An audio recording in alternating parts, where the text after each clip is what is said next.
and thanks for joining us on Chicago Tonight, Black Voices. I'm Brandis Friedman. Here's what we're looking at. It is not only incarcerated individuals who are impacted. Whole families and communities tend to suffer. Meet Chicago's new director of Reentry and hear his goals for those returning home after incarceration. I think migration is freedom to Black America. Exploring Black migration's profound impact on the history, art, and culture of America. Jaja's African hair braiding. Mommy, hi. And into the world of an African hair shop. First off tonight, legislation should not be bought, but that's what was happening here. That's a quote and the crux of the argument from the prosecutors making their closing statements today in the corruption trial of former Illinois House Speaker Michael Madigan. Assistant U.S. Attorney Lisa Schwartz spoke in front of a PowerPoint slide reading just two words, power and profit, arguing those were the two words that drove Madigan and his co-defendant Mike McLean to break the law time and again. Prosecutors are expected to wrap tomorrow with Madigan and McLean's defense teams presenting their arguments later this week. Planned Parenthood of Illinois says it's closing 4 health centers, including one in the Englewood neighborhood, because of a financial shortfall. The Englewood location is one of 4 facing closure at the end of March. The others are in Ottawa, Decatur, and Bloomington in central Illinois. The group says none of these locations provide abortion care services. To continue meeting patient needs, though, the group is expanding care at 5 other locations, including the Roseland neighborhood. Planned Parenthood says it's seen a 47% increase in overall abortion care patients since Roe v. Wade was overturned in 2022. The Chicago Teachers Union and Chicago Public Schools have taken the first step in a process that previously has been a precursor to a teacher strike. Today is the first day of fact-finding. It's a process adopted back in 2010 to bring the two sides closer to an agreement, but it's also one of several steps that would have to be taken before teachers could walk off the job. It involves the two sides presenting their cases to a neutral fact-finder who issues a report. If both sides agree, they have a contract. But the last 3 times this process has been deployed, one or both sides rejected the report. At the most basic level, what CTU is asking for is for CPS students and educators to have things that exist in suburban school districts a few miles away from Chicago. Fully staffed schools, access to fine arts classes, world language, sports programming, nurses, and social workers. In a statement, Chicago Public Schools says it welcomes this process, but emphasizes the fact finder is required to consider whether the district can afford what CTU is asking for in its contract, and argues the district cannot afford the teachers' proposals. Chicago Bears fans are meeting their new head coach today. Ben Johnson met with the media for the first time since accepting the position, and he had a message for his new players. Get comfortable being uncomfortable. The bar has been set higher than it's ever been set before. The only way for this team and for you as individual players to reach your potential is to be pushed and to be challenged, and that's exactly what I and my staff plan on doing. Some of the team's players were also on site during today's news conference, including quarterback Caleb Williams. The first-time head coach says he's looking forward to working with Williams, adding that he's a big part of why Johnson came to Chicago. Johnson also says he's excited to stay in the NFC North, despite it being called the toughest division in football this year. Up next, the city's new director of Reentry, right after this. Chicago Tonight, Black Voices, is made possible in part by the support of these donors.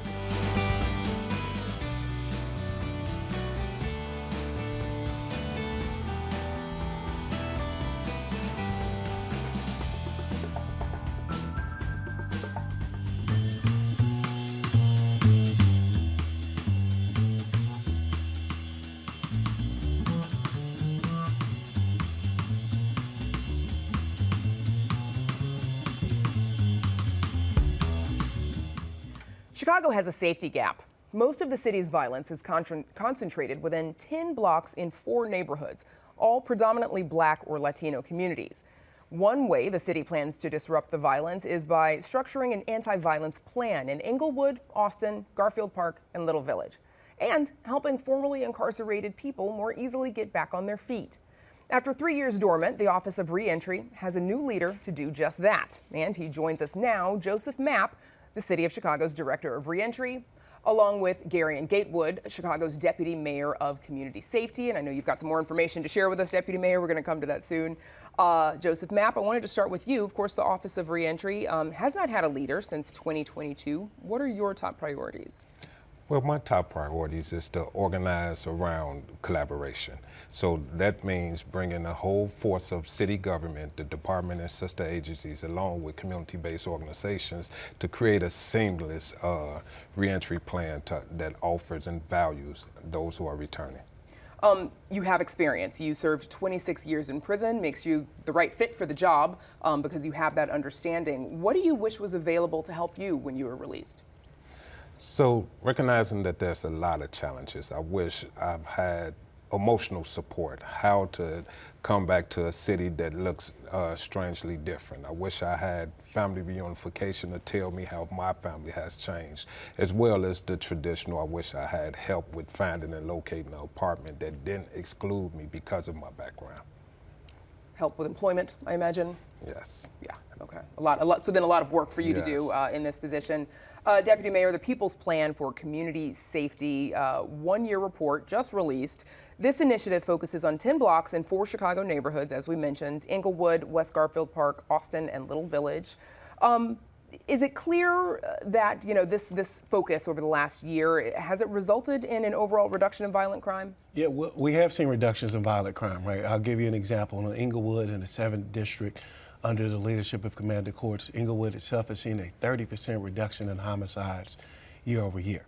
As a city, if you look back from this last year, 2024, obviously we saw nearly an 8% reduction in homicides, but over a 4-year span in comparison, nearly a 20% reduction.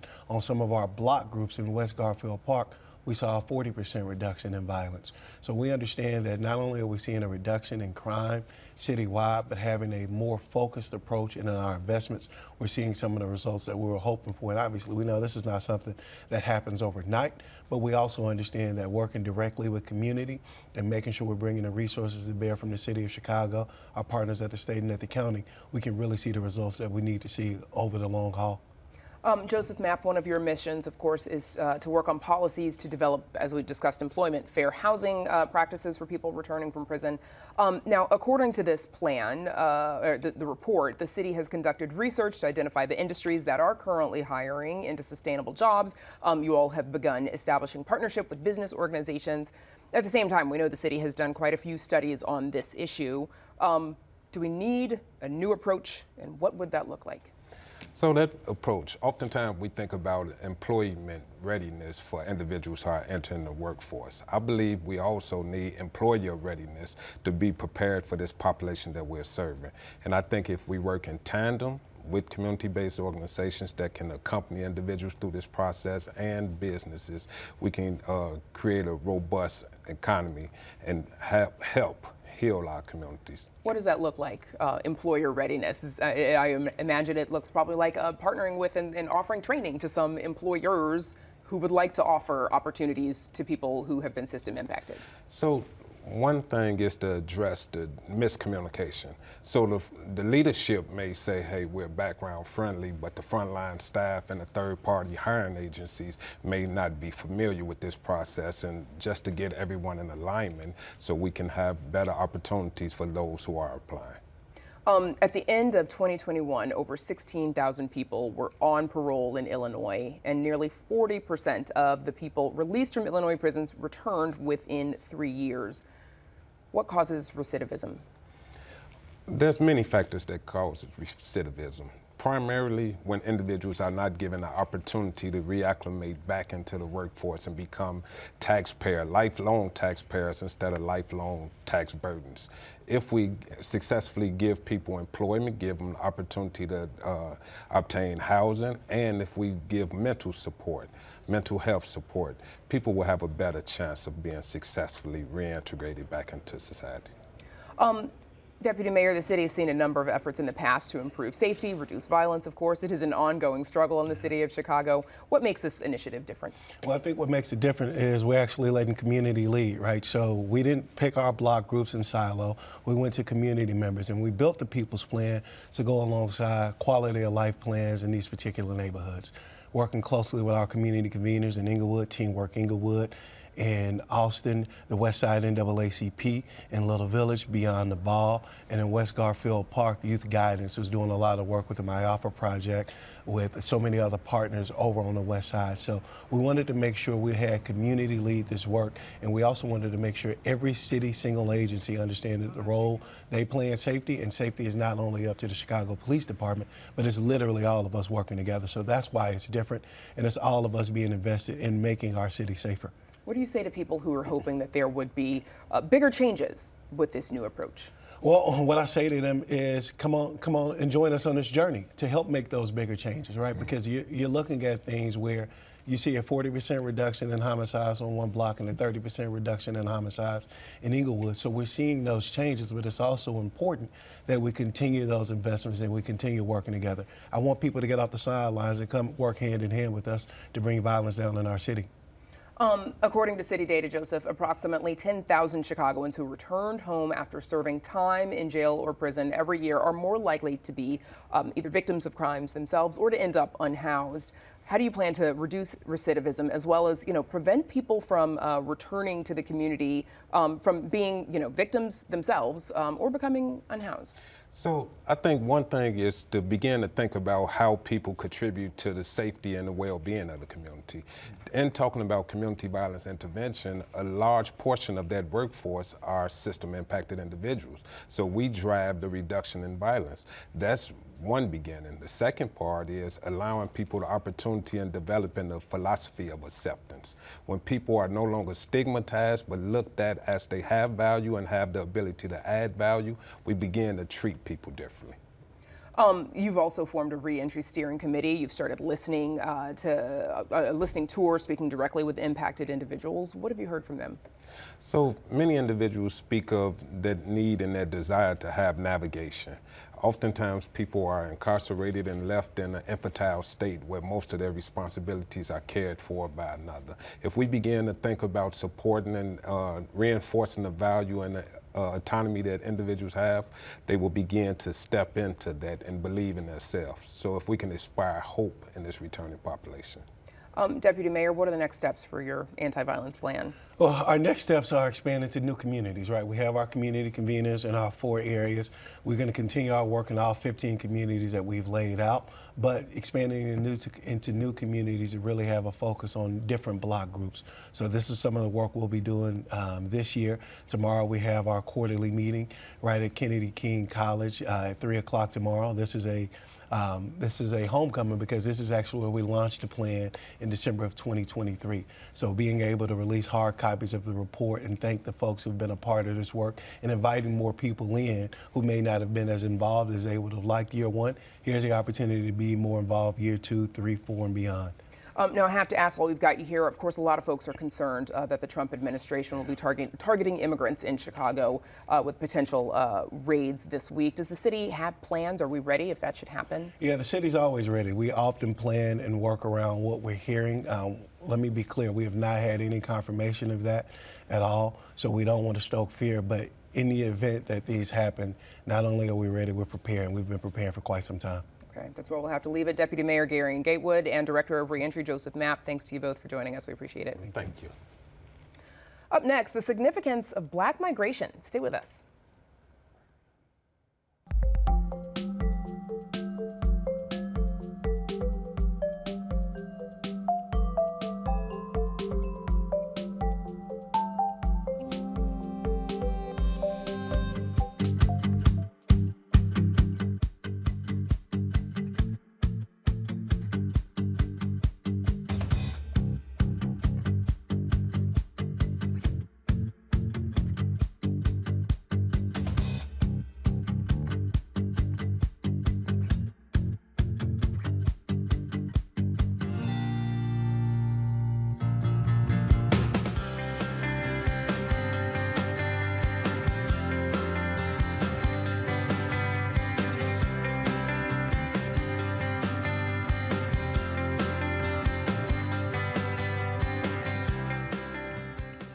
Between 1910 and 1970, around 6 million black people left the American South for brighter pastures in what's known as the Great Migration. A new 4-part PBS documentary series from Henry Louis Gates Jr. tells not only that story, but also modern-day stories of black migration, both back to the South and from Africa and the Caribbean. Here's a look. Movement is a really concrete way of measuring your freedom. Realizing that I can make a choice to pick up and start up all over again elsewhere. If that's not the most transformative decision that you can make, I don't know what is. And joining us now are Maïdi Sangstack Rice, President and CEO of the Chicago Defender Charities, and via Zoom is filmmaker Naila Ife Sims, who directed the series along with her colleague Julia Marchese. Thanks to you both for joining us. This is a very exciting topic. Naila Ife Sims, let's start with you first. What motivated you to tell this story? Oh man, I mean, the series is essentially a brainchild of Dr. Henry Louis Gates, but we as a team really wanted to make a series that illustrates just how migration is a defining factor in the Black American story that's ongoing, as well as America at large. And, you know, me personally, I am a descendant of migrants to Chicago from the South, Arkansas and Mississippi on my dad's side, and from Haiti to the U.S., and those migrants ended up in Chicago as well. Maïdi, during that first wave of the Great Migration from 1910 to 1940, the Chicago Defender newspaper, it dubbed the city the Promised Land. Yes. What was it about Chicago that attracted so many migrants to the city? I would say definitely by the push of, I would call the father of the Great Migration. We can claim that for Robert Sangstack Abbott, my great-granduncle. He was the founder of the Chicago Defender in 1905. And it was his headlines that said, "Come up north and prosper. There's more jobs than there are men to fill them." He called it the Promised Land. They posted jobs in the newspaper, as well as places to live and so forth. There were opportunities there, thanks to the newspaper being distributed throughout the South from the Pullman porters. And you're keeping his spirit alive today. I know you brought us a copy of the newspaper that you're publishing today, the Defender Legacy, and this one is a special edition. This is a special edition, especially for, you know, to celebrate the screening and the wonderful documentary that's coming out. So, but we just wanted to let people know that, I mean, this is a wonderful day for Chicago, because Chicago can definitely claim that it was a huge catalyst when it came to the Great Northern Migration because of the Chicago Defender and the urging of Robert Sangstack Abbott. Naila, the first episode, it also tells the story of an iconic photo from the migration. It is that of the Arthur family, but many don't actually know the story behind that photo. Tell us a little bit about that. Yeah, that's absolutely right. You know, I've worked on several history documentary series, and it's very rare that you get to learn the story behind a photograph. And Dr. Henry Louis Gates actually gets to sit down with some descendants of the Arthur family, and it's kind of finding your roots in reverse. He gets to hear their story from them, and it's recontextualized, because this is a photograph that is in history books. It's been used in magazines. It's probably the most used photograph in migration history, and it's recontextualized through their story. It's recontextualized as a story of terror. It's actually a heartbreaking story and really eye-opening. And I don't think we're giving anything away by telling, you know, about the terror that family was fleeing, because folks will still watch the documentary. So tell us about the terror that family was fleeing that's not apparent in that photograph, but it's there. Yeah, I don't want to give too much away, but, you know, during this era of the Great Migration, especially, it happened during both waves, but especially during the first wave, there were hundreds of lynchings happening. Southern apartheid was hard enough in terms of Jim Crow and black codes that limited people's livelihoods. But this family, you know, were sharecroppers, and there was threat and actual violence. And I hope viewers are able to watch it and learn something from this. I think it's really telling of what people went through. You also look at, I'm careful about calling it reverse migration, but it is the migration of folks, from the north back to the southern states. Here is Henry Louis Gates Jr. talking to former Georgia State Representative Stacey Abrams. When did you become aware of the phenomenon of the reverse Great Migration? You could feel it. If you lived in Atlanta, you saw our population growing year over year, decade over decade, and you realized something was happening. Because there was another case of what was so-called reverse migration, which was white Southern racists sending busloads of black people to the north, Right. and that's another story entirely. But what about the northern or western life began pushing blacks back towards the south, both in the 70s and still today? Maidi, I'm going to come to you for that.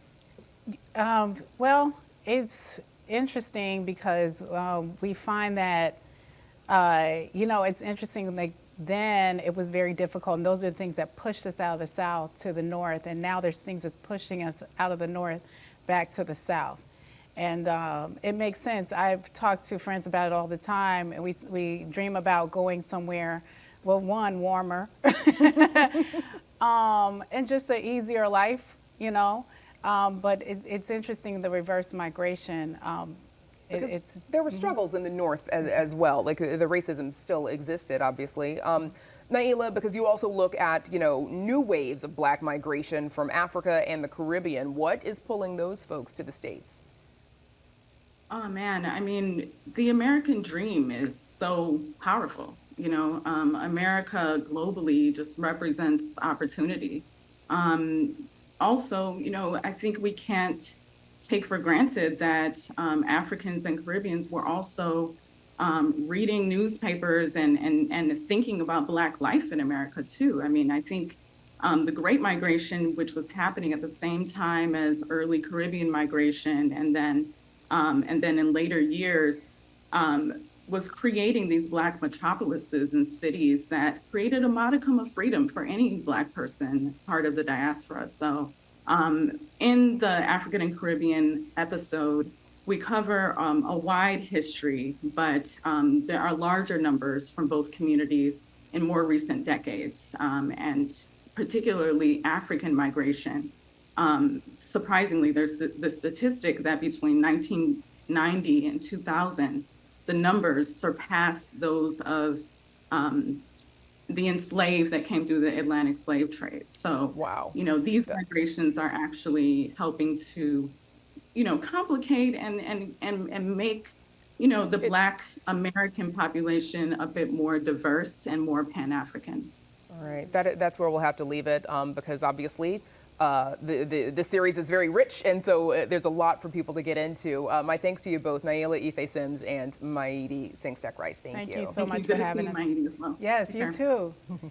And the first episode of Great Migrations, A People on the Move, premieres on WTTW next Tuesday, January 28th at 8 p.m. Up next, a Broadway play makes its Chicago debut.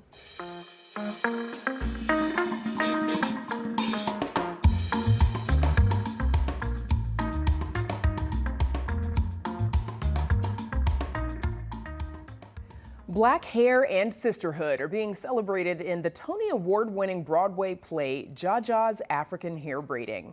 The production's regional debut made its way to the Chicago Shakespeare Theater to rave reviews. Taking place within the span of one day, the play follows the lives of 5 hairstylists and Jaja's teenage daughter and shows the struggles of being West African immigrant women in New York City. How big you want it? Not too big. Medium? No, I was thinking micros, actually. What I always felt with the play was that when people were coming in, they were going to experience a day in the life in the shop. We were never going to leave the shop. We were never going to, go to another place or another location. It was going to, be a day. 9 a.m., the shop opens, and this is what everyone believed the day would be. And 12 hours later at 9 p.m. when the shop closes, everyone's life has been changed. I won the scratch off.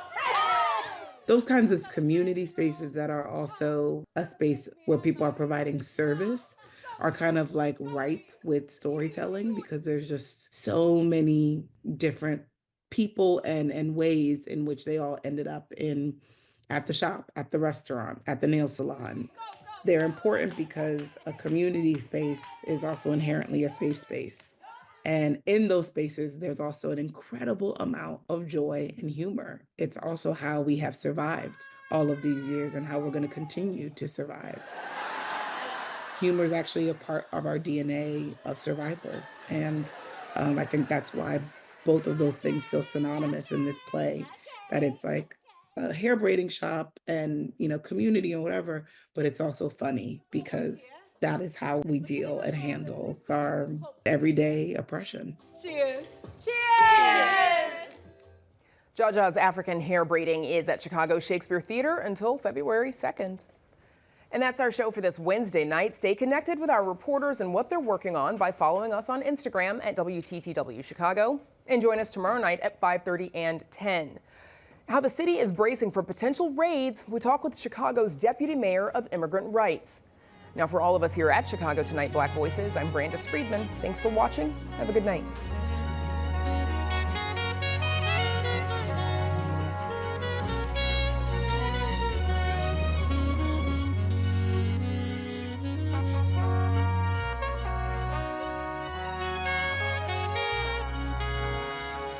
Closed captioning is made possible by Robert A. Clifford and Clifford Law Offices, a Chicago personal injury and wrongful death firm that supports free educational initiatives in the legal profession.